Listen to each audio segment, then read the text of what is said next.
উফ, কাস্টমারের কথা শুনে তো প্রথমে একেবারে ভয় পেয়ে গিয়েছিলাম।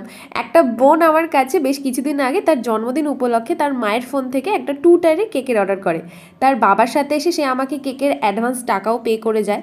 তো ব্যাপারটা হলো, 2 টায়ারের কেক বা 3 টায়ারের কেকে আমি লেয়ারগুলোতে সেট করার জন্য মাঝে ব্যাম্বো স্টিক নয়তো পাইপ দিয়ে থাকি, যেটা সব বেকারি দিয়ে থাকে।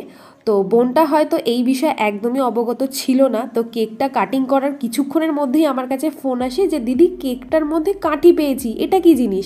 তো প্রথমে ওর কথা ঠিকঠাক না বুঝে আমি নিজেও ভয় পেয়ে গেছিলাম যে ভুল করে কেকের ভিতরে কিছু চলে যায়নি। তো তো ওই সময় ও আমাকে যখন বলল যে কেকের ভিতরে একটা বড় কাঠি পেয়েছি, তখন আমার মনে পড়লো যে আচ্ছা এই হলো বিষয়। তো তখন আমি হাসবো না কাঁদবো আমি নিজেই বুঝতে পারছিলাম না।